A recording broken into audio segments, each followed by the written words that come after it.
A Christian school's decision about who gets to be an employee will soon have an impact on every Christian group once the Supreme Court makes a decision. This is the CitizenLink Report. I'm Stuart Shepard along with Bruce Housknecht, our judicial analyst. Hi, Bruce. Hi, Stuart. This is something I think we all pretty much take for granted, but should not, and that is the idea that a Christian organization has the right to hire according to Christian beliefs and Christian principles. But now that's in the balance at the Supreme Court.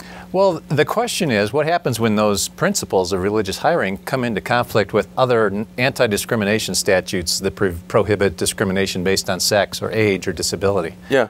Tell us about this specific case. What's it really about? Well, this is about a teacher in Michigan who works at a Lutheran school. It's connected with a church.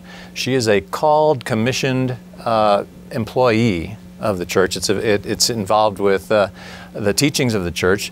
She teaches secular subjects, but she also leads worship. She directs even the secular subjects from a faith-based perspective. And she came down with an illness, and it apparently lasted long enough where she had to be replaced. Mm-hmm. And when she came back, there was a dispute as to whether she was going to get her job back. And the church said, well, we really don't have a place. And she said, well, I'm going to sue you. Take it to court. Take it to court. However, the church said, wait a minute, we have an internal reconciliation process that you need to go through with the church, which she refused to do. Yeah. And that set the stage for the lawsuit. They fired her because she refused to go through with the reconciliation process.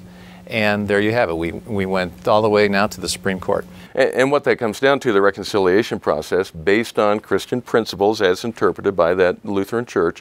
And then, so the disagreement was over how to disagree, if we can say it that way. It wasn't over whether anything to do with the illness or anything like that was wrong. It was the manner in which they handled the disagreement. Right, and that is the perspective of the church and the school, that they fired her because she violated the religious principles of the church. She, on the other hand, claims that under the Americans with Disabilities Act, she has a secular claim against the church and the school to be reinstated. And this brings in the term ministerial exception. I know, don't turn it off just yet, but the idea of the ministerial exception is a very important legal idea that impacts Christian groups all over the country. Well, it really does. Since the 60s, when the Congress started passing these non-discrimination laws, all of the lower federal courts have created their own ministerial exception, saying, well, obviously, because of the First Amendment, the government can't get involved in telling a church who it should hire and fire as its minister. Right.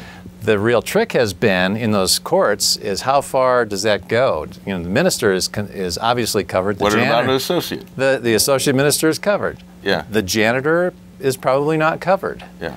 Where in between do we draw the line as to where that exception applies? So it sounds like it only deals with ministers, but it really goes beyond that. In this case, the argument would be it includes a teacher at a Christian school, whether he or she is meeting up with the principles that are set forth by the school. Yeah, and the exception should apply to anyone performing a religious function.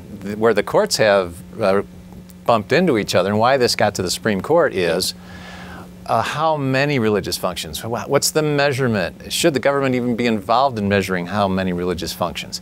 That's the primary issue in the case. And then, of course, the secondary issue is the Department of Justice, what they did when they came into the case. And they've taken a really extreme position that this should be defined absolutely as narrowly laser-like as possible. Unbelievable what the Department of Justice has done. They are involved because these are federal employment statutes. But for the very first time ever, the Department of Justice is arguing that there really is no ministerial exception.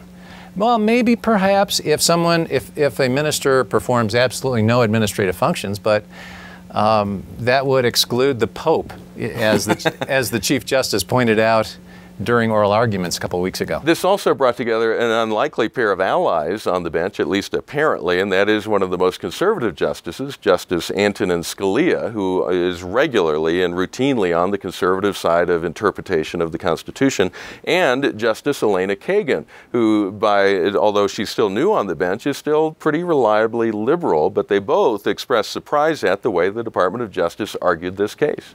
Well, they most certainly did, Stuart, and just because of that, you could kind of get the sense from the oral arguments that the government's position was not going over well.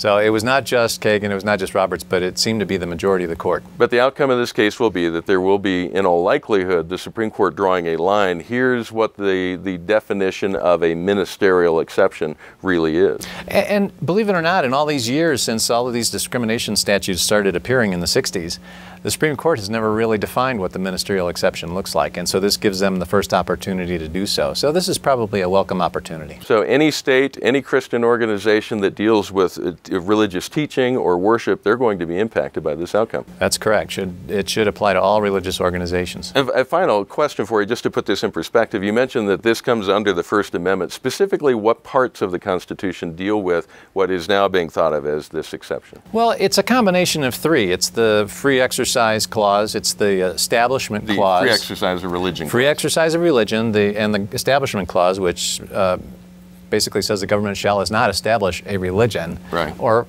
alongside that, they won't hire and fire ministers. And also the freedom of association. As a religion, you should be able to associate with people of like mind. All right. And as those all fit together, then, this really very clearly impacts Christian groups across the country. So we'll be keeping an eye on this and let you know what the outcome is. Yeah, that's exactly right. All right. Thank you, Bruce. Very insightful, very helpful to help us understand that. We appreciate all your comments. You may always write to us at mail@citizenlink.com. Let us know what you think and about how this might impact Christian groups around the country. And remember, stand tall and be heard.